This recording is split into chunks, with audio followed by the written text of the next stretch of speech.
Louvado seja nosso Senhor Jesus Cristo, para sempre seja louvado.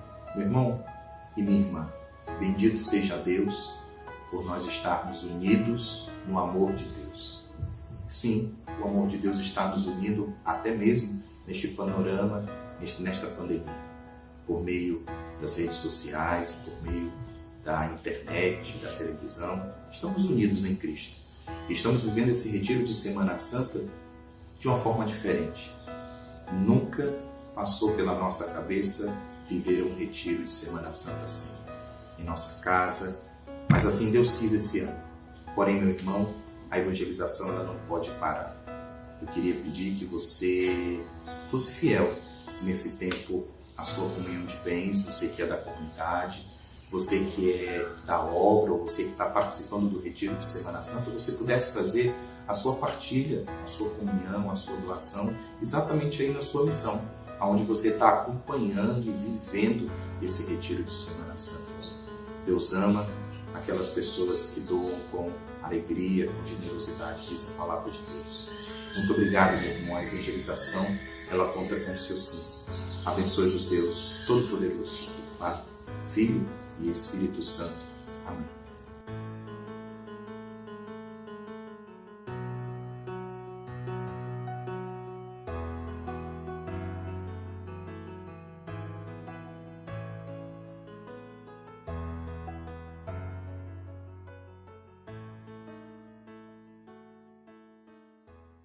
Para nós, você será sempre prioridade. Portanto, fique em casa, leia mais. Neste período em que se recomenda evitar o contato físico, nosso site continua funcionando para melhor te atender. São vários títulos impressos e digitais para você ler, rezar e viver várias experiências sem sair de casa. Acesse agora livrariashalom.org e confira nossos produtos. Livraria Shalom, nascemos para evangelizar. As edições Shalom trazem para você meditações para a Semana Santa. O Filho de Deus se entregou por mim. Um conteúdo com orientações e reflexões à luz da Palavra de Deus e da doutrina da Igreja. Reze e medite todos os dias da Semana Santa com esta obra feita especialmente para este tempo. Livro disponível no site nas versões impresso e digital. Livraria Shalom. Nascemos para evangelizar.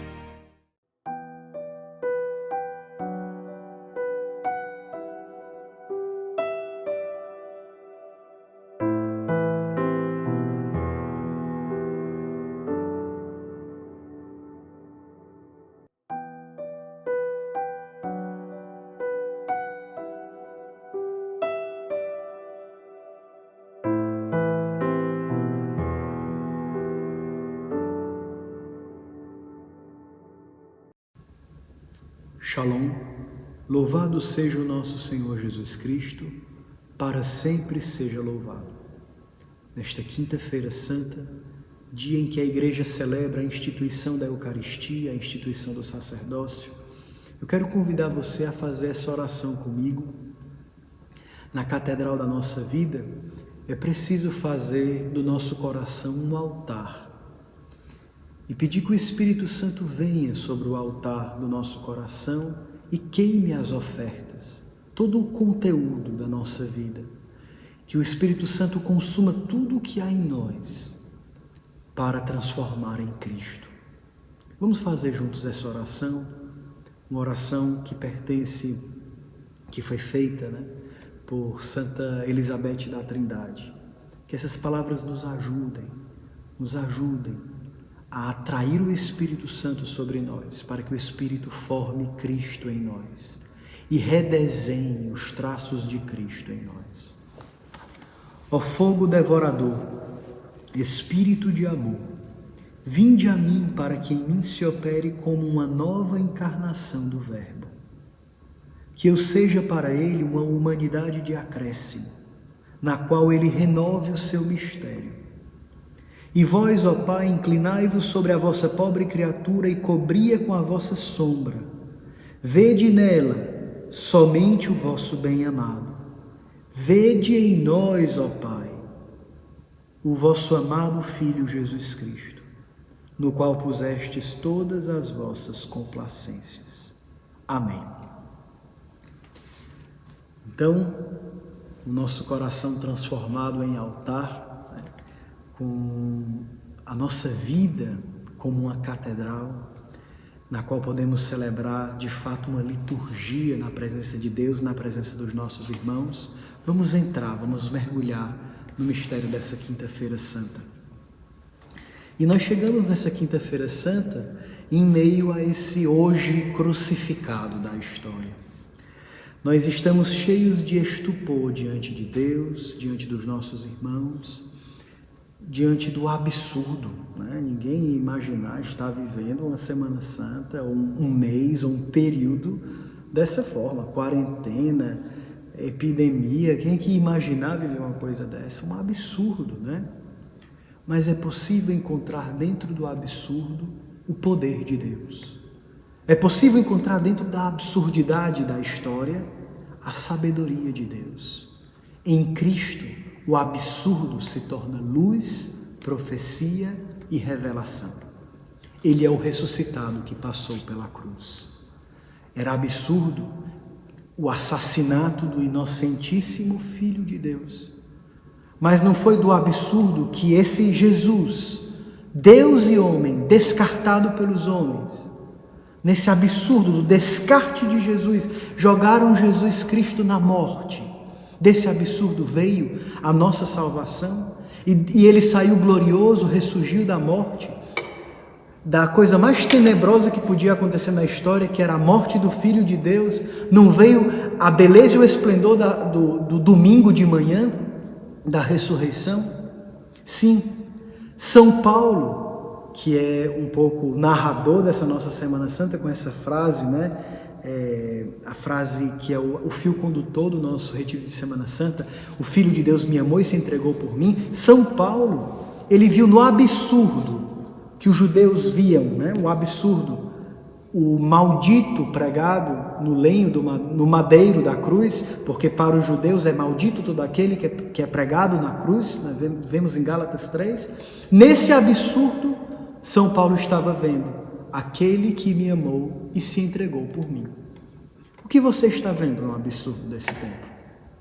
Luz, profecia, revelação? Ou você está vendo o que está todo mundo vendo? O profeta, aquele que tem lentes de Páscoa, olhos de fé, ele vê o que todo mundo está vendo, sim, mas ele vê de forma mais profunda. Ele vê no visível não só o visível, mas também o invisível. Ele não vê só o que está todo mundo vendo.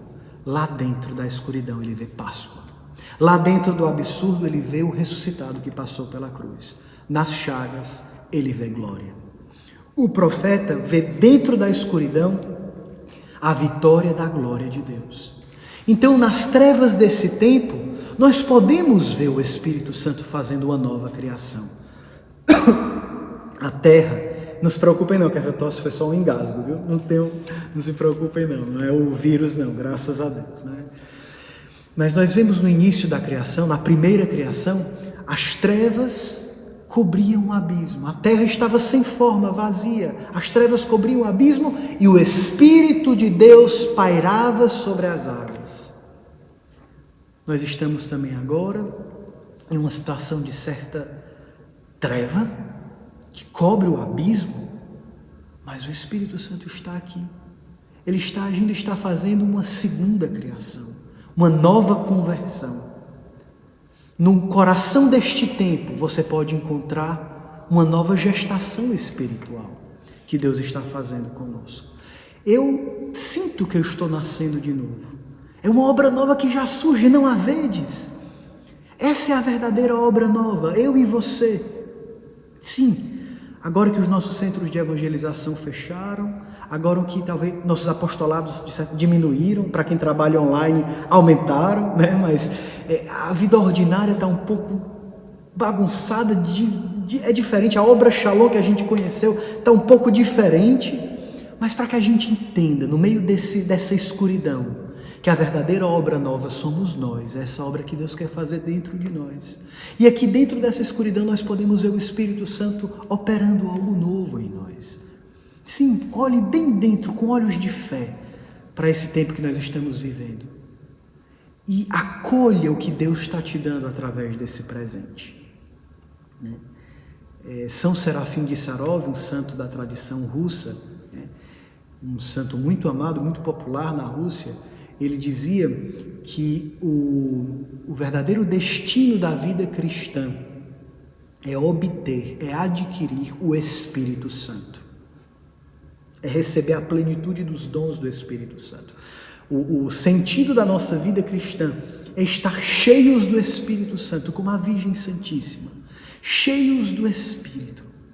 Então, nesse tempo em que a terra está sendo criada de novo, em que o mundo está em silêncio, escute a voz do Pai que fala no silêncio do mundo: faça-se a luz. E deixa o Espírito Santo te cobrir de beleza, te cobrir de novidade, fazer uma obra nova na sua vida. É um tempo oportuno, é um tempo favorável. E enquanto as catedrais estão fechadas, os templos estão fechados, na catedral da tua vida celebram a liturgia de amor esponsal, celebram a liturgia de invocação ao Espírito Santo. E ele virá sobre ti. E a potência do Altíssimo te cobrirá também com a sua sombra. E em ti nascerá Jesus Cristo. Como nós rezamos, vem Espírito, fogo do céu, fogo devorador, para que aconteça em mim uma nova encarnação do Verbo. Para que seja gerado Cristo em mim. Porque nós não teremos chegado ao sentido pleno da nossa vida se Cristo não for formado em nós. O sentido pleno da nossa vocação é nos transformar em Cristo, é sermos transformados em Cristo. E aqui está o Evangelho de Paulo. Sim, que é essa passagem que o Senhor nos inspirou para essa Semana Santa, O Filho de Deus se entregou por mim. Esse é o Evangelho de Paulo. Paulo se sabe habitado por uma outra existência. A vida que eu vivo na carne, eu a vivo na fé no Filho de Deus, que me amou e se entregou por mim. Não sou eu que vivo, é Ele que vive em mim. Paulo se sabe compenetrado por uma outra existência. Paulo sabe que a sua ontologia não é mais Paulo, não é mais Saulo, é Cristo. Ele é a minha vida. Como diria São João da Cruz, Cristo é meu e é tudo para mim. O que é que está nascendo neste tempo? No ventre dessa escuridão? Uma nova criatura? Um novo homem? Uma nova mulher? Está nascendo Cristo na tua vida? O Espírito Santo está vindo na liturgia do teu dia a dia para gerar Cristo em ti, formar Cristo em ti? Então nós estamos aqui hoje, nessa quinta-feira santa, para fazer esse caminho espiritual para junto do altar do Senhor. Lugar que é um catalisador da força do Espírito. O altar atrai a força do Espírito. Então, se o nosso coração se torna um altar, se nós nos transferimos espiritualmente para fazer desse momento, desse dia, um altar, nós estamos atraindo a força do Espírito que transformará tudo que está sobre o altar em Cristo. Nós sacerdotes rezamos sempre, às vezes vocês não escutam porque está no canto de ofertório, mas nós rezamos: bendito sejais, Senhor Deus do Universo, porque nós recebemos este pão que é fruto da terra e do trabalho do homem. Para nós vai se tornar o pão da vida. O fruto da terra e do trabalho do homem se torna Cristo. O fruto da videira e do trabalho do homem se torna Cristo. O vinho se torna sangue de Cristo. O pão se torna o corpo de Cristo. Então a matéria da tua vida hoje que está sobre o altar, toda a sua realidade, o seu home office agora, o trabalho que você não está podendo ir, a sua célula comunitária, a sua casa comunitária, a sua vocação, os seus bens, os seus dons, tudo, coloca sobre o altar e que tudo seja invadido pela presença do Espírito que transforma a matéria em Cristo. Então, é o tempo da eucaristização da comunidade. O Senhor nos disse na escuta, o Senhor nos falou que queria eucaristizar mais e mais a comunidade. A palavra de Deus, para a comunidade. Eucaristizar a vida de muitos. Santificar pela Eucaristia. para os tornar Eucaristia para a humanidade, para os tornar Cristo para a humanidade. Para que sejam Eucaristias no ordinário da vida, olha que interessante, na simplicidade, ofertando-se com a vida eucarística. E aí a comunidade vai sendo eucaristizada. Vai sendo gerada vida divina no corpo da comunidade. Então esse é um tempo propício para a nossa eucaristização, né? Esse neologismo, né? Essa palavra que foi um pouco inventada, uma nova inspiração do Espírito para nós, que faz novas todas as coisas. O Espírito recria a palavra também, né? No nosso carisma, que é um dom de Deus, existe a recriação da palavra, né? A palavra é recriada, ela recebe mais, o Espírito Santo habita a palavra e recria a palavra e enche de significado. Então, eucaristizar significa toda essa linfa divina correndo nas artérias da comunidade, transformando a comunidade em Cristo. Essa vida que nós vivemos na carne não é mais uma vida ordinária, uma vida qualquer. É a vida de Cristo em nós. Ele que nos amou e que se entregou por nós. Então, nós estamos sendo transformados em Cristo nesse tempo. É nesse tempo de eucaristização, né, que Deus está nos dando um olhar pascal, uma vida pascal, essa capacidade de ver no visível o invisível, um olhar mais profundo, que vê dentro do presente a revelação da escatologia, a revelação de algo eterno, no tempo que esconde aquilo que é eterno. Nós podemos fazer uma contemplação do nosso hoje de uma forma nova. Eu queria começar falando de uma coisa muito bonita que aconteceu comigo esses dias, né? Que foi, eu acho que eu não teria outra maneira de começar, porque foi muito forte.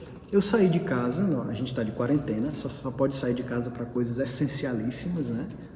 Para o supermercado, ou para buscar material essencial. Eu tive que fazer uma caminhada de 10 minutos da minha casa aqui para o centro onde a comunidade trabalha, para buscar um material essencial, né? Muito importante. Não vim passear não, né?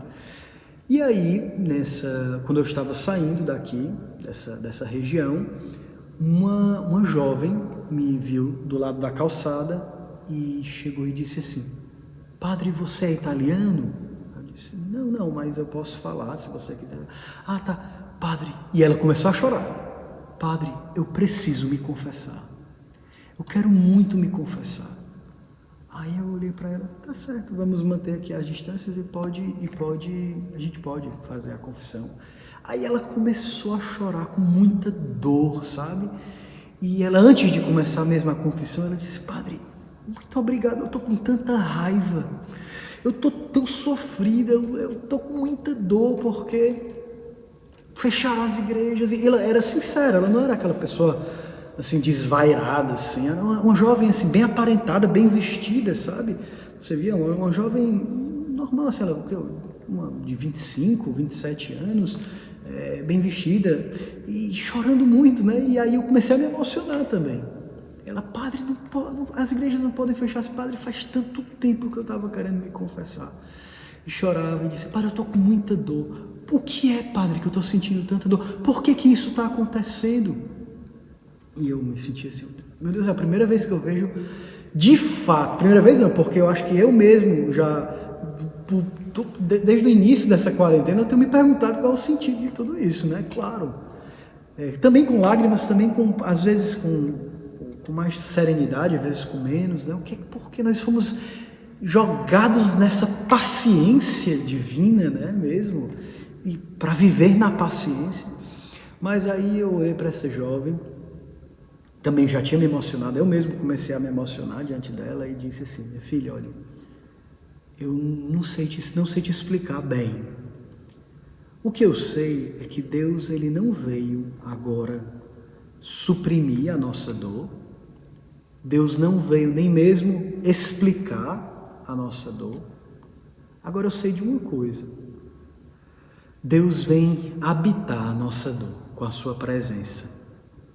Ele vem morar na nossa dor, Ele vem participar dela, Ele enche a nossa dor com a sua presença." É isso que eu tenho experimentado. E eu mesmo falava emocionado, né, assim, chorando mesmo, mas vamos deixar que Deus visite a nossa dor e confesse os seus pecados, né? E foi um momento bonito de confissão, é claro, ninguém precisa falar o que foi, que teve dentro, né? E era engraçado porque os carros, na hora da absolvição, eu fiz uma oração por ela, né? Ela a certa distância, eu com a mão estendida, ela estava de luva, com a máscara aqui, e eu também bem protegido. Comecei a rezar por ela e os carros começaram a passar aqui, né? Do lado da calçada. E eu com medo de ser a polícia, mandando a gente parar, né? Se foi a polícia, eu não vi, eu estava de olho fechado. A polícia viu que eu estava rezando e deixou passar, né? Porque os carros que passam por aqui são mais da polícia mesmo, né? Para controlar a ordem. Mas foi um momento forte que a gente viveu e eu fui voltando para casa, meditando naquilo e pensando, né? Meu Deus, nós corremos o risco agora de, nesse tempo de escuridão, nesse tempo de indefinições, de incerteza, ninguém sabe nem se próximo mês vai poder sair de casa ou não, poder ir trabalhar normal, ninguém sabe o que vai acontecer, né? Em muitos países é assim. E eu disse, meu Deus, a gente corre o risco de duvidar da tua fidelidade por nós, de não encontrar a tua presença, né? A tua presença real, né? Hoje é o dia da Eucaristia, é importante a gente falar nesses termos, né? E aí meu Deus, onde é que você está nisso tudo, né? O que é que está acontecendo mesmo? E lembrei dessa resposta que eu dei para a jovem, né? Deus não veio assim tirado, ou até agora ele não veio fazer isso, mas ele veio morar dentro, habitar, preencher com a sua presença. E eu lembrei de uma coisa muito interessante da história do povo de Israel. A gente sabe que depois da morte de Salomão, do rei Salomão, filho de Davi, o reino foi dividido em dois, né? Ficou o reino do norte e o reino do sul. O reino do norte, ele começou a se prostituir, se adulterar com outros povos, com outros deuses e foi invadido pelos assírios. Até então, tudo bem, né? A gente tem aquela lógica humana, mundana, né? Aqui se faz, aqui se paga, né? Esse pessoal pecou mesmo, então foram invadidos pelos assírios, né? Pelo povo inimigo e tal. Mas o povo do sul, onde tinham sobrado 2 tribos de Israel, o reino de Judá, onde tinha a cidade santa de Jerusalém, o templo do Senhor, o Deus transcendente se fez imanente para morar no templo, a arca, a Torá, a lei do Senhor, a palavra do Senhor, o santo dos santos, o templo no sul. Esse povo não tinha o que temer, né? Deus morava com eles. O outro povo lá, o reino do norte, se misturou com um pessoal que não prestava e acabou-se em maus lençóis. Mas o povo do sul, não, nós não podemos esperar nada de mal. E o inverossímil, o inimaginável acontece. Os babiloneses invadem o reino do sul, né? E devastam a cidade santa de Jerusalém, a cidade que Deus construiu para si. E destrói o templo, queimam o templo. E o povo é levado em exílio para a Babilônia. Onde está Deus? É muito difícil pensar. Parece que as promessas de Deus, a palavra de Deus foram desmentidas. Porque Deus prometeu a longevidade, a perenidade da dinastia davídica, né, do reinado do povo, e foi tudo por água, tudo virou pó e o povo foi levado em exílio. O que foi que aconteceu, né? A gente pode lembrar que o povo de Israel era o povo eleito de Deus e tinha uma coisa muito interessante se a gente parar para olhar. Um pouquinho antes, no livro do Êxodo, a gente vê Moisés no pé da montanha que faz um pacto de sangue entre Deus e o povo. Tem muitas fórmulas de matrimônio, fórmulas esponsais na palavra de Deus, em modo especial no Antigo Testamento, né? E Moisés, ele asperge o altar com o sangue do sacrifício e asperge o povo, o altar e o povo. O altar e o povo. Para falar que existe, e esse forte sinal fala por si mesmo de uma consanguinidade entre Deus e o povo. Um pacto de sangue, uma só existência, uma só vida. O sangue é a vida. E agora não se pode mais falar de Israel sem falar de Deus. E não se pode mais falar de Deus sem falar de Israel. Um só coração, uma só carne, um só povo. Uma só vida. E agora ferir Israel é fazer sangrar a Deus. E ferir a Deus é fazer sangrar Israel. Uma só vida. E não se pode mais nomear Deus sem nomear Israel. E não se pode mais nomear Israel sem nomear Deus. Uma só vida. Mas agora um dos dois está sangrando. Um dos dois está morrendo. Israel está na Babilônia. Israel foi exilado. E eles pensam, meu Deus, para onde é que Deus foi parar? Porque queimaram o templo. Deus queimou com o templo? Era tudo mentira o que a gente viveu até agora? Cadê Deus nessa situação caótica que a gente está vivendo? Um só sangue, uma só vida. Onde está Deus? Deus foi exilado com o povo. Deus estava queimando com o povo. Deus estava unido à carne do povo. Essa vida que eu vivo na carne, eu a vivo na fé no Filho de Deus que me amou e se entregou por mim. Não sou mais eu que vivo, Ele vive em mim. E a gente pode ver isso em modo profético, em modo meta-histórico, em modo realizado já no povo de Israel. Né? Deus sofria o destino do povo. E o que é que nós vamos ver? Aqueles 3 jovens queimando na fornalha ardente, Sidraque, Misaque, Abdênego. Enquanto eles estão queimando na fornalha, aparece um quarto, o anjo, o mensageiro, a mensagem personificada, a boa nova, queima com eles dentro do fogo. Existia outro dentro do fogo, o anjo do Senhor, a presença de Deus. O povo não está só. O povo vai estar dentro da fornalha ardente, mas aquela fornalha não vai matar o povo.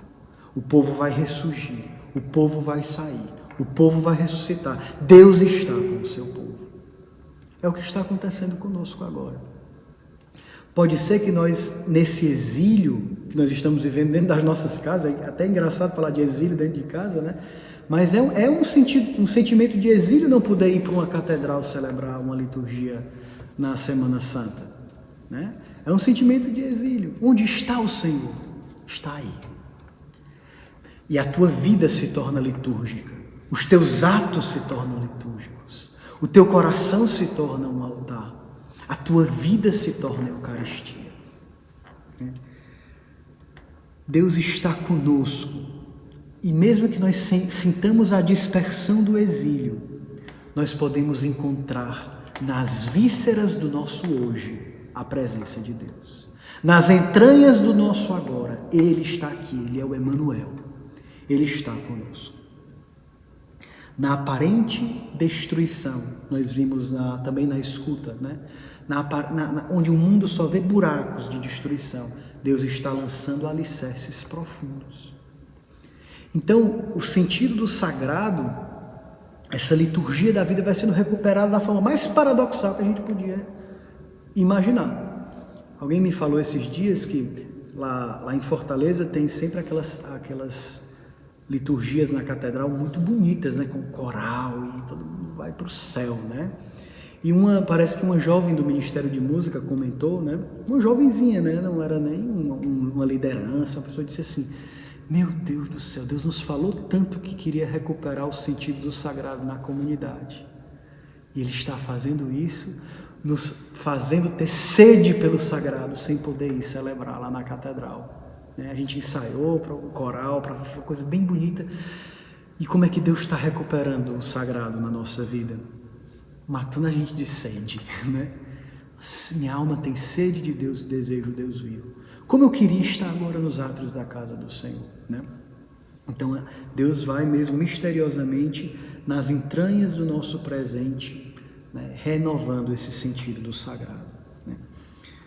O Papa Francisco, ele algumas sextas-feiras atrás, naquela bênção Urbi et Orbi, né, a bênção extraordinária que ele deu agora no tempo da pandemia, ele disse uma coisa muito bonita, né, comentando sobre os discípulos no barco, na tempestade, naquela dificuldade. Enquanto os discípulos naturalmente se sentem alarmados e desesperados, ele está na popa, na parte do barco que afunda primeiro. Onde está Deus? Está lá embaixo. Ele assumiu todas as extremidades da nossa vida. Ele está aqui presente. Ele está no lugar mais perigoso, o lugar que vai afundar primeiro. E paradoxalmente, dormindo, confiante no Pai. Né? Nesse silêncio desse tempo, nós podemos nos dar conta de uma vida divina em nós, agindo em nós, fazendo em nós uma obra nova. Nós nos damos conta dessa vida do Espírito em nós. Tem uma oração muito bonita de Santo Inácio de Antioquia, que ele falava assim: há uma água viva que corre dentro de mim e murmura e sussurra, vem para o Pai. Nesse tempo de silêncio, você também silenciou dentro de você, né?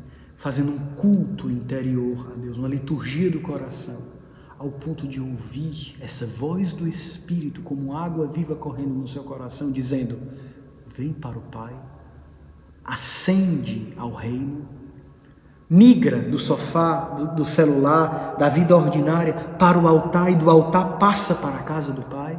Você tem ouvido essa voz? É uma das coisas que o silêncio e a escuridão desse tempo podem proporcionar.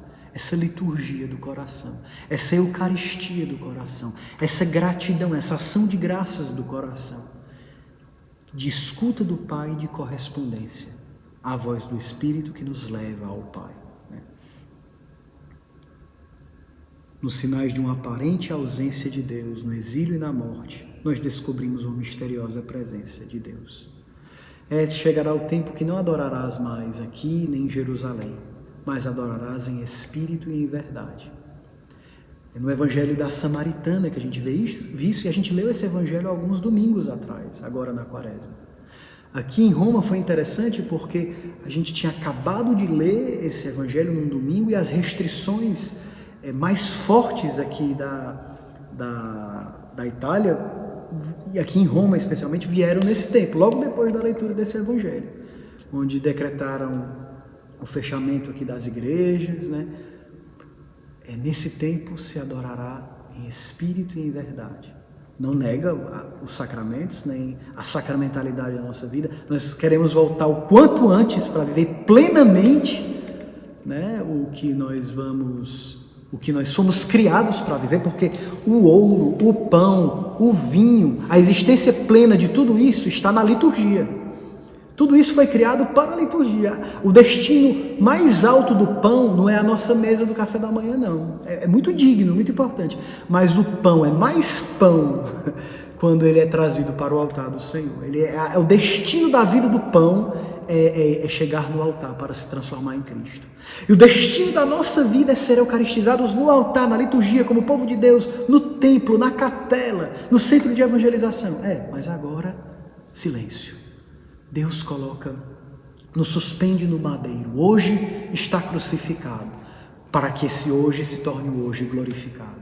E é preciso acolher das mãos de Deus o dom do hoje que Ele nos dá. Acolher esse presente de Deus, né?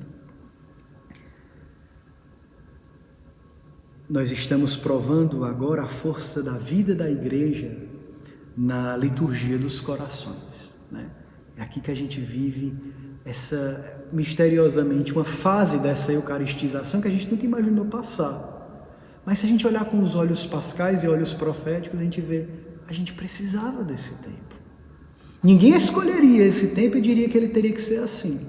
Mas uma vez que é assim que a providência nos permite viver, é dentro desse hoje que virá Jesus habitar a nossa dor para nos dar um bem infinitamente superior a essa dor, né? É aqui que Ele vem nos visitar, não no futuro utópico ou na realidade utópica, mas talvez nessa situação distópica que a gente viva mesmo, que é coisa de filme. É aqui que Ele vem, no coração da nossa existência, visitar o mal, para dentro do mal e da dor e da morte e da noite nos dá um bem infinitamente superior. Vamos partilhar de 2 em 2 o que nós conversamos até agora, tá bom?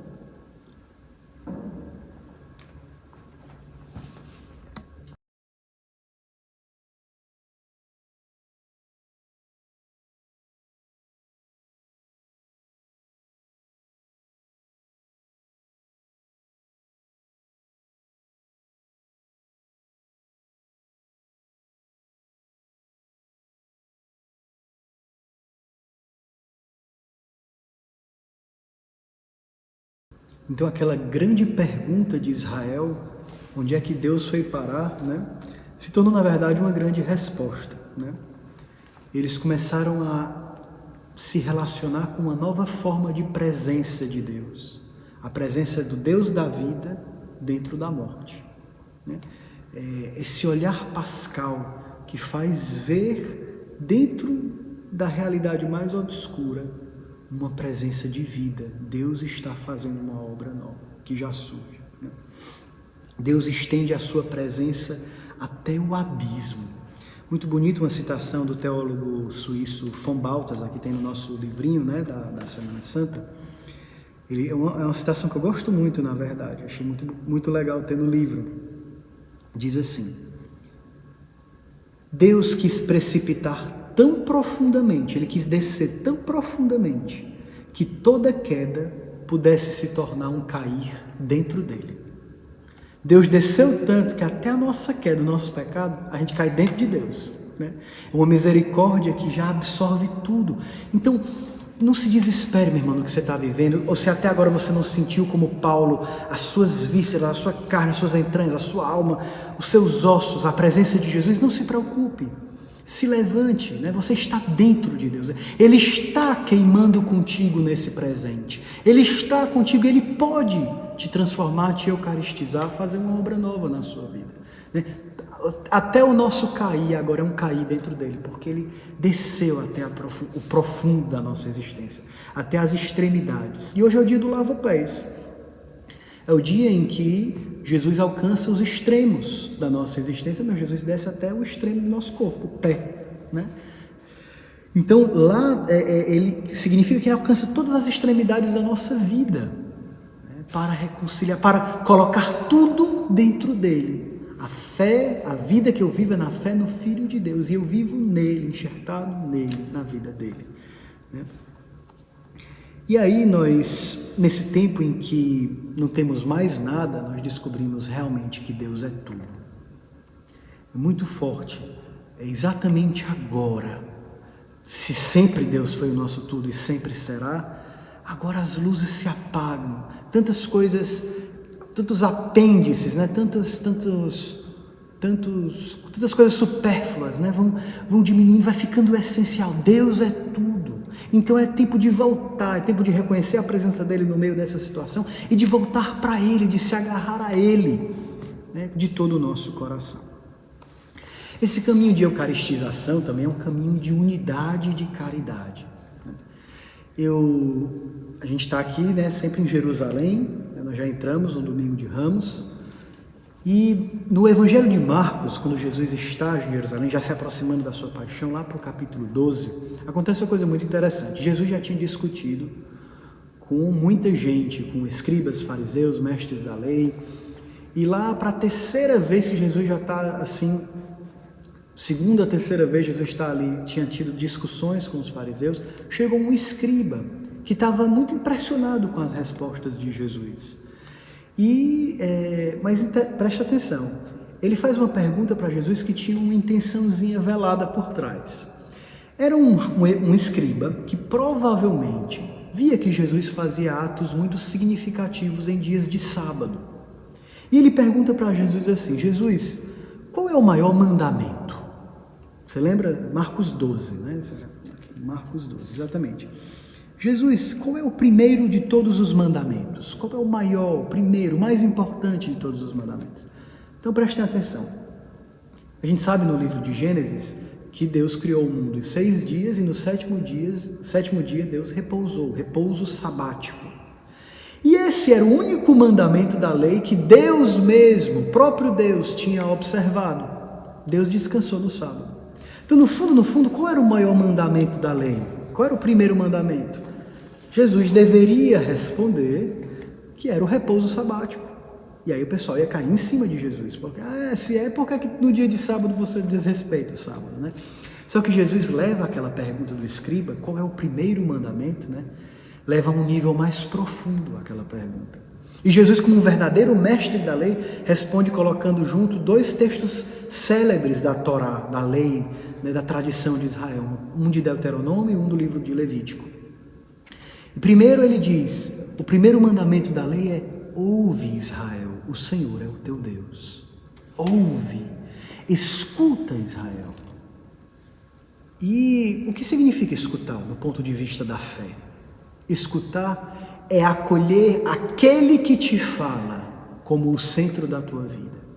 E só se pode acolher no amor. Escuta, Israel, o Senhor é o teu Deus, o teu único Deus, e por isso o amarás de todo o teu coração, de toda a tua alma, com toda a tua inteligência, com todas as tuas forças, com todo o teu ser. Só no amor se pode acolher, se pode escutar, porque o amor é a força que integra o ser, e eu acolho aquele que me fala como o centro da minha vida. Junto com isso, Levítico: e amarás o teu próximo como a ti mesmo. Esse mandamento que Jesus transforma como uma coisa só, assim como coloca no mesmo patamar com o amor a Deus, né? E aí o mestre, o escriba, fica impressionado. Jesus, você respondeu bem, né? Mestre, tens razão de dizer que ele é o único, que não existe outro além dele, e amá-lo com todo o coração, de toda a inteligência, com toda a força, e amar o próximo como a si mesmo, vale mais que todos os holocaustos e todos os sacrifícios. Então, nessa liturgia de amor a Jesus, vale mais do que não estou aqui relativizando o culto eucarístico que a gente está aqui sofrendo porque não está conseguindo ir regularmente. Mas Jesus leva a um nível mais profundo, algo que a gente via por um ângulo. A coisa mais importante aqui é esse preceito aqui do sábado. Jesus, vamos agora no nível mais profundo. Vamos entrar nas entranhas do amor, né? Interessante porque diante do escriba estava Jesus, que é o verdadeiro Deus e o verdadeiro homem. A atmosfera espiritual ali daquele diálogo é de que Jesus Cristo é a revelação de Deus, é o amar Jesus, acolher Jesus, ouvir a voz de Jesus, é estar na presença de Deus, mas na presença do homem, porque Jesus é homem. Jesus ali inaugura uma nova religião. Não existe um amor, uma religião que vá rumo a Deus, prescindindo do amor ao outro, do amor ao homem. Amar a pessoa, amar o irmão, dar-se aos outros, se tornar Eucaristia, se tornar comunhão, se tornar alimento.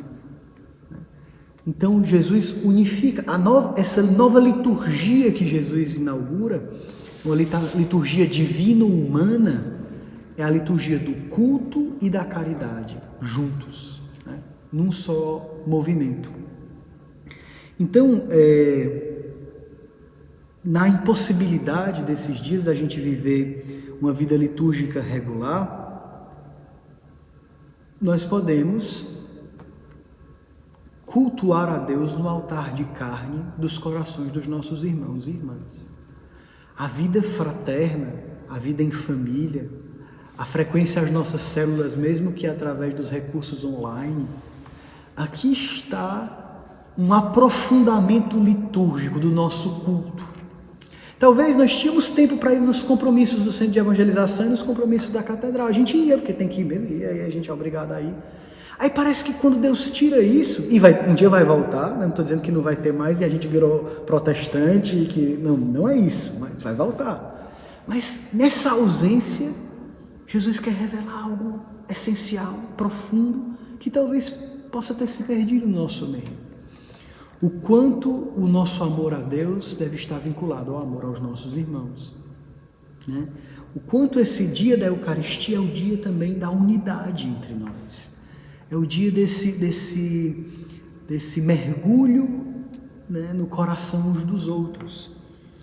Então é muito consolador ver que Deus nos pede para viver a Eucaristia com dignidade, fazendo da nossa vida diária de amor uns aos outros uma verdadeira liturgia. Você está de quarentena, como é que você tem colocado a mesa para comer o café da manhã? É de uma forma litúrgica? O homem novo, a mulher nova, tem gestos litúrgicos, tem um olhar litúrgico, tem um sorriso litúrgico, tem uma caridade litúrgica. E é muito bonito que o pronome litúrgico, que é o pronome da comunidade Shalom, é o nós. O pronome não é mais um eu. Eu cultuo a Deus. Eu vou para a catedral. Eu vou para o meu ministério. Eu vou... Parece assim que Deus está voltando, está fazendo a gente se converter de novo ao nós. Quando nós não podemos mais nos encontrar pessoalmente, porque temos que estar nesse isolamento social, sei lá o quê, nós sabemos que pertencemos uns aos outros, nós somos visceralmente parte uns dos outros, né? Esse nós litúrgico ganha força nos nossos lábios, né? Esse pronome litúrgico. Então, nesse período, nós somos chamados a fazer de toda a nossa vida fraterna um ato sacro. Você ligou para as pessoas da sua célula. Ontem você tem ligado para os irmãos, tem se preocupado como as pessoas estão, tem intercedido, rezado o rosário por elas, tem feito da sua vida uma liturgia de imolação pelos enfermos, pelos sós, por aqueles irmãos que agora não estão trabalhando e que estão com dificuldades econômicas ou que vão chegar em dificuldades graves em breve, né? A gente começa a sentir os segundos efeitos da pandemia, pelo menos aqui na Itália a gente vê não só a pandemia em si, mas os efeitos da pandemia já chegando. Aí a gente sabe, é um tempo de dificuldade. E esse nós é real? Esse nós te diz alguma coisa ou é indiferente para você, né? É uma outra graça, né, dessa eucaristização que está sendo dada a nós nesse tempo, né? A nossa comunhão de bens.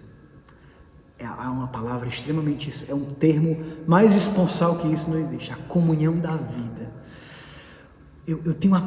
Eu na coordenação de residência na comunidade de vida. Eu formador comunitário na comunidade de vida. Eu irmão da comunidade de aliança. Eu da obra. Eu vejo essa obra é um nós.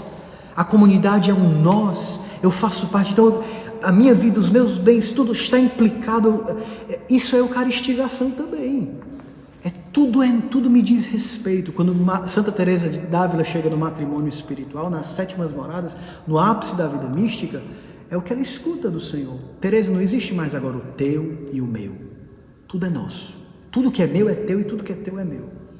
Então nesse tempo eucarístico, forte e misterioso no qual nós somos inseridos, tudo é nosso, né? Tudo é divino humano, tudo é nosso, tudo é sagrado, tudo se torna sagrado. Eu lembro, e agora, nesse tempo de hoje como ele é, quando eu fui em missão na Índia uma vez, uma missão muito, muito forte, muito desafiadora, muito bonita também, né? E eu participei de uma missa em um rito católico diferente, não era o rito romano, era o rito Sírio-Malabar, né? Um outro tipo de liturgia. O Pai Nosso é no começo da missa, é todo diferente o rito, mas é um rito eucarístico, válido, comunguei validamente tudo, alguns anos atrás lá na Índia, mas me chamou a atenção como a missa terminava, era uma oração muito bonita, no finalzinho da missa, a última coisa que o padre falava antes de sair ali do presbitério. O padre dizia assim: Senhor, recebe esse kurbana. Kurbana significa oferta, oferenda, né? Senhor, recebe esse kurbana, recebe agora essa oferta, porque eu não sei se eu estarei aqui amanhã para oferecê-lo a Ti. Eu não sei se eu poderei fazer esse ato de oferta amanhã. Então existe esse hoje, esse presente, como ele é sagrado. A oferta da nossa vida agora, a comunhão dos nossos bens agora, a caridade fraterna para os irmãos por Skype, pelo que quer que seja agora. Visitar os doentes virtualmente, ou você que tem uma profissão que possa, né, na área da saúde, agora, né? Deixar desinstalar, ofertar a nossa vida hoje, Eucaristia, Kurbana, oferta hoje. É muito consolador, né, para a gente terminar, a perspectiva eucarística de João, evangelista, né? Aí a gente chega no evangelho caro ao dia de hoje, em Cena Domini, né, na missa da ceia do Senhor, da última ceia. Só que a última ceia, narrada por João, ali no capítulo 13, não é uma ceia pascal. Como assim, né? A gente vê nos evangelhos sinóticos, existe a ceia pascal. Jesus toma o pão, parte o pão, é a ceia da Páscoa, mas em João é diferente. É interessante porque nós estamos vivendo uma perspectiva muito joanina nesse tempo, né?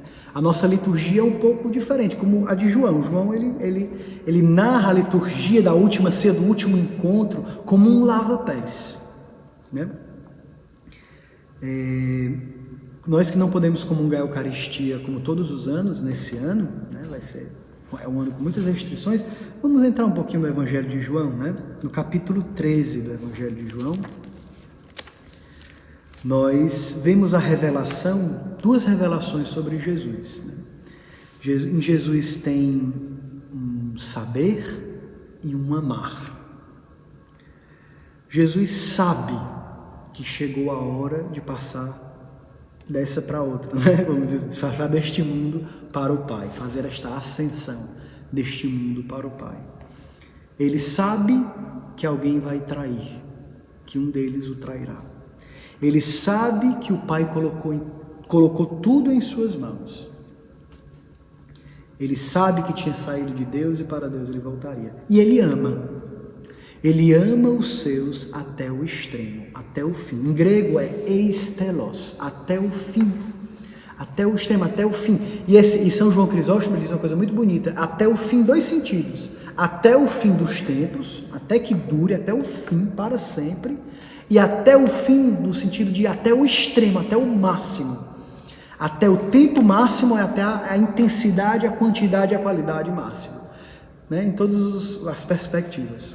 Até o fim. E a expressão desse amor eloquente até o fim é o lava-pés.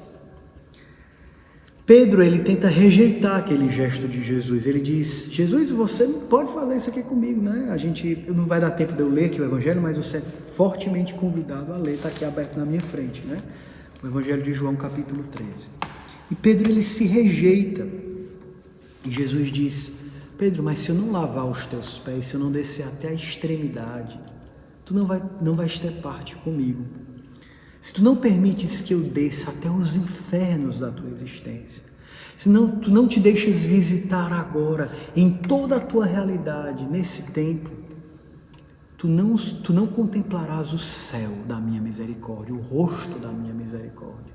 Não terás parte comigo. Então, deixa-te visitar até as extremidades do teu ser, né? Porque senão Pedro ia ficar fechado numa mentalidade retributiva de relação com Deus. Se eu faço, eu mereço. Se eu faço bem, eu mereço. E essa não é a justiça de Paulo, não entende a justiça dessa forma, né? Essa passagem de Gálatas que a gente está meditando, né? Paulo se opõe a esse tipo de lei. Não, qual é a justiça de Deus? A justiça que a gente vê no Êxodo, em outros livros, né, do Antigo Testamento, não está me vindo na mente agora, mas é assim, a pessoa fez o bem, ela merece o bem. A pessoa fez algo bom, fez algo justo, ela recebe o bem. A pessoa não se comportou bem, não fez bem, merece o mal. E qual é a grande novidade de Jesus? Jesus que está ali na fila com os pecadores para receber o batismo de João. Jesus no meio dos pecadores, como é que pode? Ali no Rio Jordão. Qual é a novidade? Deus justifica o ímpio. Não é o justo recebe justiça, o ímpio é digno das injustiças e do mal e da morte. Não. Qual é a grande novidade de Jesus que entalava na garganta dos fariseus e que muitas vezes entala na nossa garganta? Deus justifica o ímpio.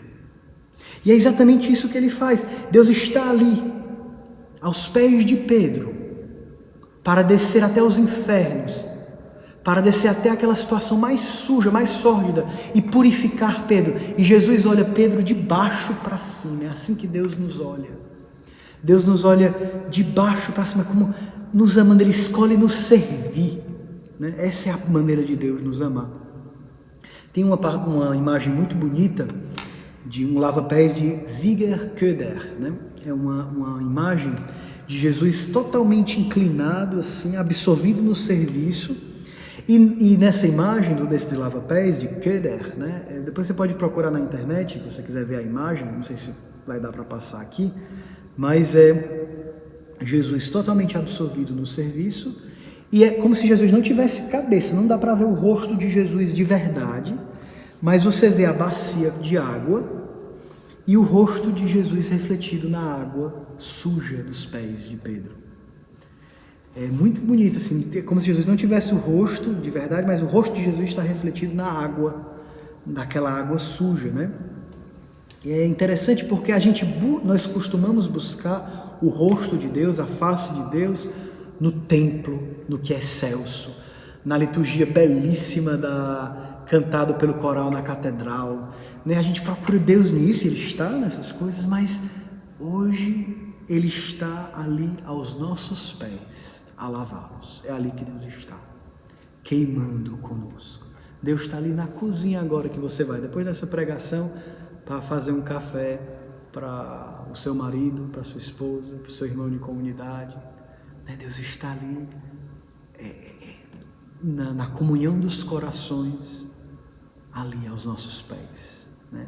Nesses momentos intensos de amor, de beleza, de Eucaristia, na residência comunitária, na casa comunitária, Deus está ali.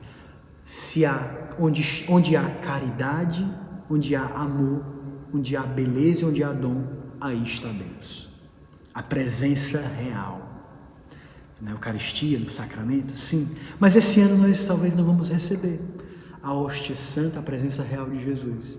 Sim, mas nós vamos viver a presença real de Jesus nesses atos eucarísticos, litúrgicos, da caridade sincera entre nós, né? E é preciso evangelizar a nossa imagem de Deus. É evangelizar a nossa forma de ver Deus no invisível. De ver o invisível por dentro do visível. Como é que se diz assim? Spalancare, a gente diz em italiano. Como escancarar o presente, escancarar o hoje e ver lá dentro a presença de Deus, né? Olhos místicos e olhos de fé. Deus está dando isso para nós nesse tempo. É isso que Ele quer dar, um olhar mais profundo, um olhar eucarístico, né? Nesse tempo, na nossa vida. Aprender a acolher a surpresa do Evangelho. Ele me amou e se entregou por mim. Como não me entregar por aqueles que são amados por Deus, né? Onde Ele está? Deus está ali, lá embaixo, comigo.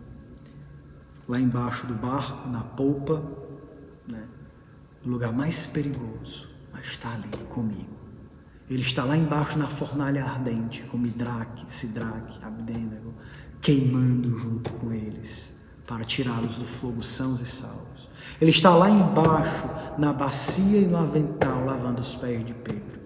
Deus está sempre lá embaixo, na extremidade da nossa vida, para que todo o nosso cair seja um cair dentro dele, né?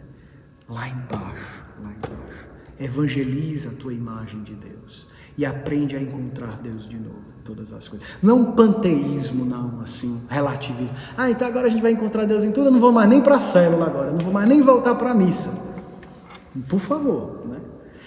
O tempo da escuridão tem uma forma própria de revelar a Deus. E esse tempo vai marcar tanto o Cristo na minha alma, que eu vou sair glorioso para uma nova existência. Com todo o meu ser, vou evangelizar mais. Eu vou partilhar mais a minha vida, os meus bens, os meus dons. É uma potência nova, é um silêncio que gera um homem novo, que vê Cristo presente no coração da existência e com a força da ressurreição vai sair. Para a gente também não criar ideias, também poetizar algumas coisas que podem ser perigosas para nós, né? Mas no coração da existência encontrar Jesus ali, nesse hoje sofrido que a gente vive, mas também para ressuscitar. Haverá o futuro. O povo saiu do exílio, o povo voltou para a terra prometida, o povo viu as promessas de Deus, o definitivo exílio, o definitivo êxodo aconteceu, a definitiva Páscoa aconteceu, Jesus ressuscitou. Ele venceu a morte, né? Então, mas existe o momento de habitar o presente e reconhecer naquele presente mais difícil, no hoje crucificado, a presença do Senhor. A última coisa que eu queria comentar Então, vamos fazer uma partilha de 2 em 2, né? Para terminar, para a gente concluir, tá bom?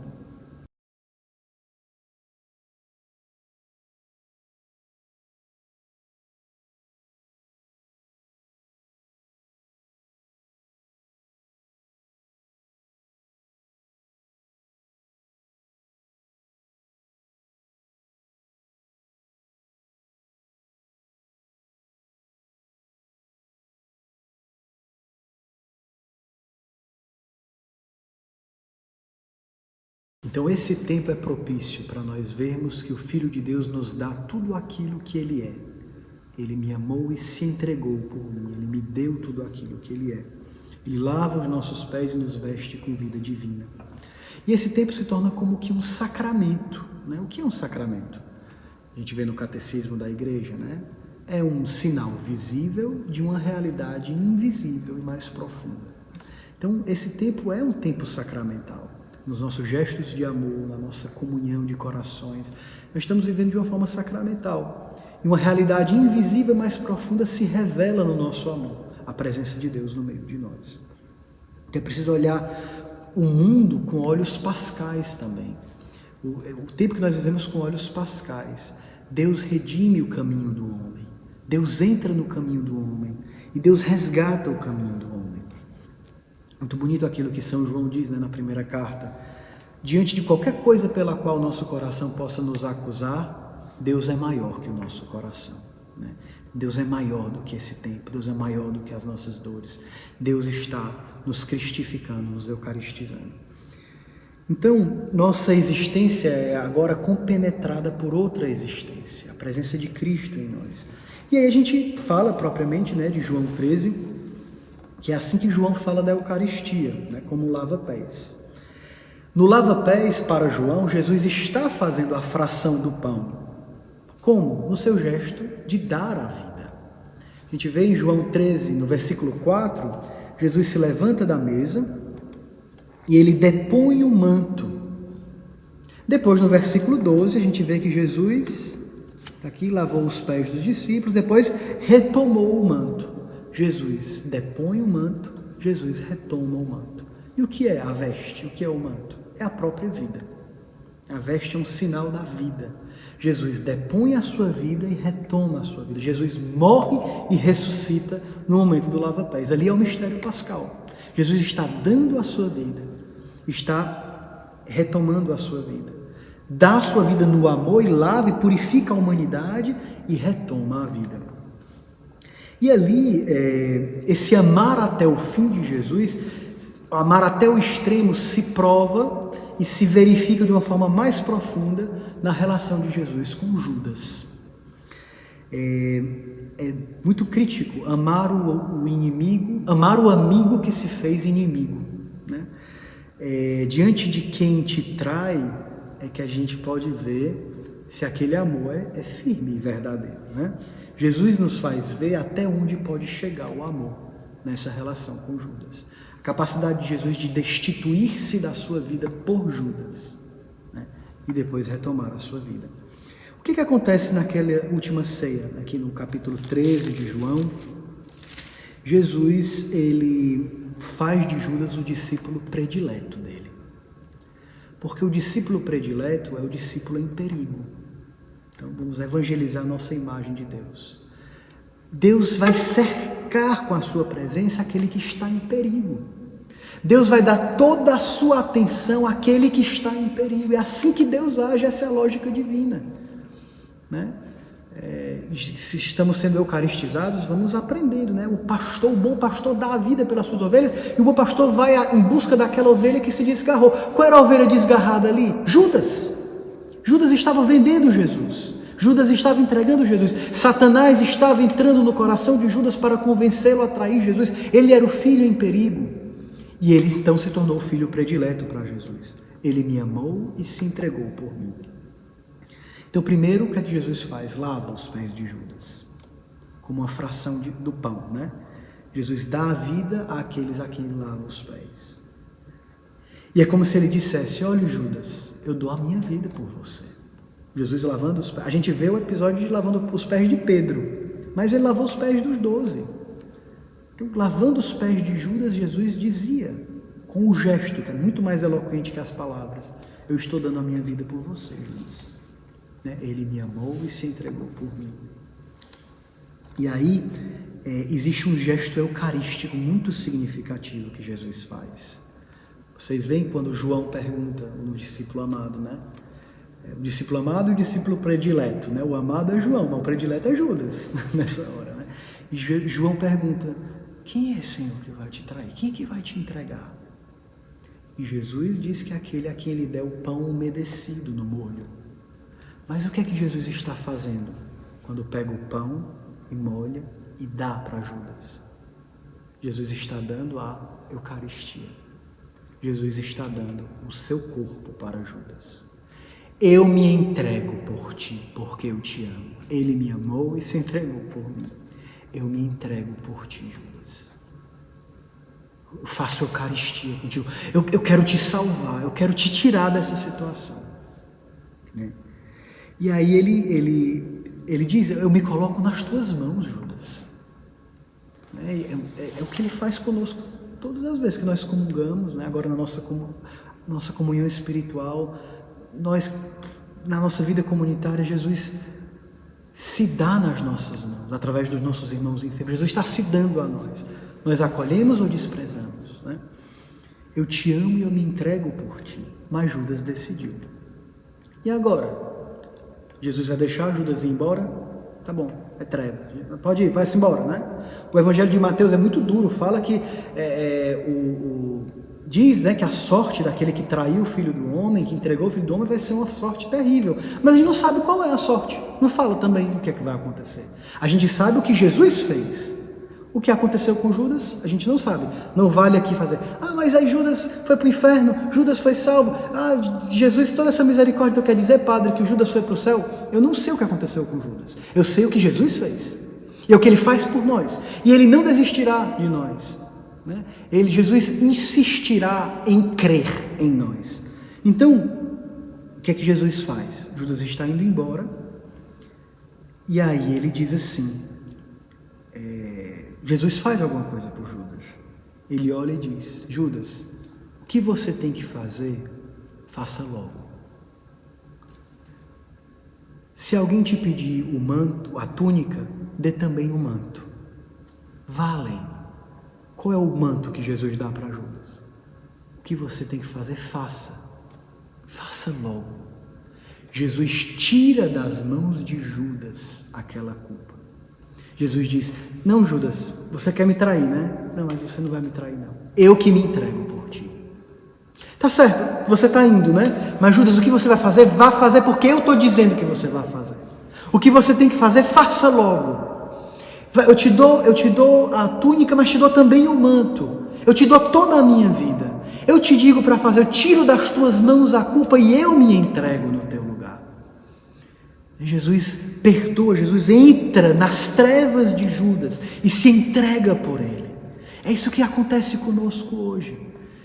Ele se entrega por nós. É extremo o que eu estou dizendo aqui. Mas Jesus ama Judas. Jesus ama os seus. Né? Você quer me trair, Judas? Você não vai conseguir. Eu me entrego. Essa é a nova medida do amor. O novo mandamento. Amar o Senhor Deus com todo o coração, com toda a alma, com toda a força. Amar o próximo como a si mesmo. Mas Jesus dá um novo mandamento. Amar uns aos outros como eu vos amei. E eu me entreguei. Como é que Jesus ama? Se entregando. Como é que nós amamos? Como é que nós somos eucaristizados? Como é que nós vivemos em uma lógica eucarística? Entregando a nossa vida. Ofertando a nossa vida, sem reservas. Mas a minha célula, o meu formador é aquela dificuldade. Jesus se entregou por Judas, que traiu. Jesus se deu todo na situação mais inóspita, mais difícil. Jesus se deu, se entregou. E uma comunidade eucaristizada é uma comunidade que se oferta, não obstante os desafios, apesar das dificuldades. Apesar de tudo, ofertar-se. Jesus não diz para Pedro, ou para Judas, me traia. Não é isso que Jesus diz, né? Mas Jesus tenta recuperar Judas até o fim. Né? Essa é a forma como Deus nos ama. Temos que evangelizar a nossa forma de ver o amor de Deus, até por nós. Até para ter força de amar os outros, por discussões políticas, por discussões de opiniões pessoais. Nós perdemos uns aos outros. Nós nos fazemos traidores e por muito menos perdemos os nossos irmãos. Deus quer eucaristizar a comunidade, Deus quer reunir a comunidade. Uma comunidade que se entrega. Meu irmão, eu me senti ferido, mas eu te perdoo e eu te amo. Tu és caro para mim. Né? Não, você não vai conseguir me trair, não. Eu me entrego por ti. Eu sei que você está num momento difícil, eu sei que você está sendo tentado pelo mal. Eu estou aqui contigo. Eu vou descer contigo lá nas entranhas da tua existência, lá na dificuldade que você está vivendo. Né? Claro, o pecado é um mal pelo qual nós decidimos livremente, né? Mas Jesus não vai desistir, né? Não vai descansar, até nos trazer de volta para cima e nos transformar em si, nos divinizar, nos santificar. Quero terminar com uma poesia muito bonita, né, de uma poetisa francesa chamada Madeleine Delbrel, né? É um nome assim chique, né? Madeleine Delbrel, que nos faz descobrir que é mais fácil entender o mandamento de Jesus quando nós vivemos o mandamento de Jesus. Ela diz assim: se eu tivesse que escolher uma relíquia da sua paixão, eu escolheria essa bacia cheia de água suja. Eu giraria o mundo com esse recipiente e diante de cada pé, cingir-me com a toalha e me inclinar até lá embaixo, jamais levantando a cabeça mais que a panturrilha, sem distinguir os amigos dos inimigos. Lavar os pés de todos, do maltrapilho, do ateu, do viciado, do encarcerado, do assassino, dos que não me cumprimentam mais, dessa pessoa por quem eu nunca rezo, em silêncio, de modo que todos percebam no meu amor o teu, de modo que todos vejam no meu amor o teu, vida divina em nós. Não sou eu que vivo, é Ele que vive em mim. Que esse dia, esse tempo, esse hoje crucificado nos transforme em Jesus, na força do Espírito. Nós estamos em trevas, mas o absurdo das trevas se transforma em luz através do amor. Que todos vejam, Senhor, no nosso amor, o teu, comunidade Shalom, eucaristizada, vivendo da vida de Cristo, sendo no mundo a presença de Cristo. Então vamos rezar um pouco agora no final dessa meditação. Vamos pedir ao Espírito Santo que gere, que forme Jesus em nós. Ore no Espírito, vamos nos preparar para rezar.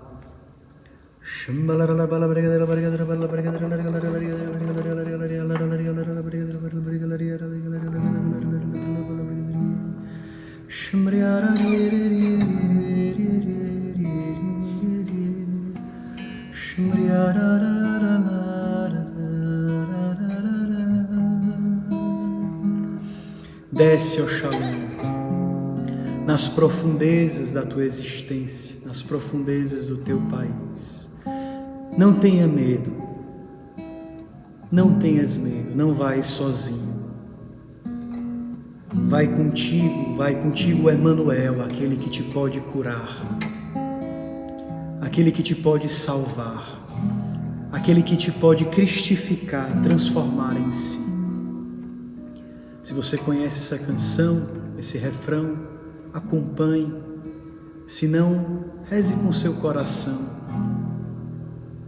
e deixe que o Espírito visite as extremidades do teu ser e te insira no amor divino humano de Jesus. Vem, Senhor, nos santificar, nos transformar em Ti.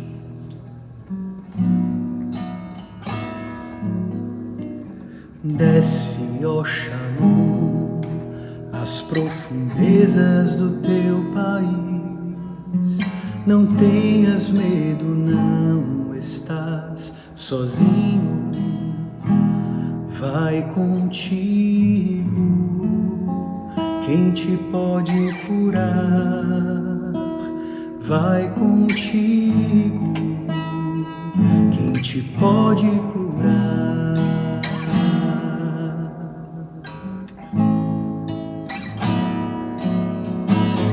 Desce, ó Shalom, às profundezas do teu país. Não tenhas medo, não estás sozinho. Vai contigo. Quem te pode curar, vai contigo. Quem te pode curar.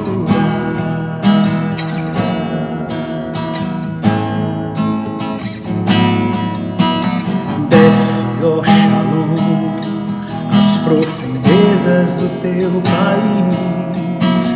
Não tenhas medo, não estás sozinho. Vai contigo. Quem te pode curar, vai contigo. Quem vai te perdoar e vai nos santificar, e vai nos cristificar, e vai nos eucaristizar. Uma obra nova que acontece em nós, no coração deste tempo. Nas trevas deste tempo, uma luz surge, e o nosso povo vai sendo transformado numa nova criação. Uma lógica divina, no modo divino de amar, no modo divino de sofrer, no modo santo de viver.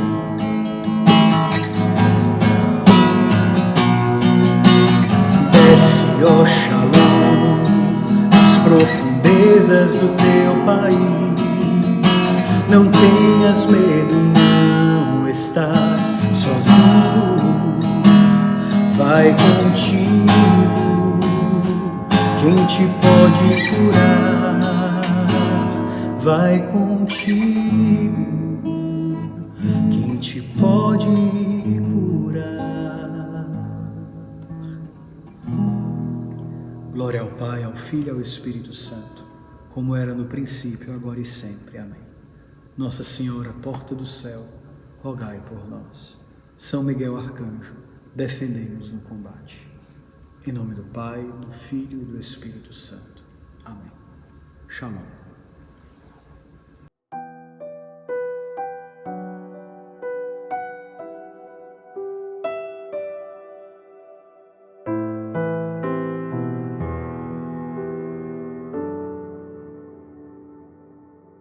As edições Shalom trazem para você meditações para a Semana Santa. O Filho de Deus se entregou por mim. Um conteúdo com orientações e reflexões à luz da Palavra de Deus e da doutrina da Igreja. Reze e medite todos os dias da Semana Santa com esta obra feita especialmente para este tempo. Livro disponível no site nas versões impresso e digital. Livraria Shalom. Nascemos para evangelizar. Olá, meus irmãos, mesmo diante de todo esse panorama, diante desta pandemia, bendito seja Deus, porque nós estamos unidos vivendo esta grande semana, a Semana Santa, onde nós nos unimos a Cristo, que se deu inteiramente por amor a nós, celebrando sua paixão, morte e ressurreição. E você está acompanhando conosco, bendito seja Deus, estamos unidos a você, mas a evangelização ela não pode parar. Por isso eu queria pedir a você, meu irmão, minha irmã, que fizesse sua doação. Você que é benfeitor da paz, você que faz parte da obra, por meio do site que vai aparecer, das contas que irão também aparecer, que você nos ajudasse. Nós precisamos continuar evangelizando, a obra não para.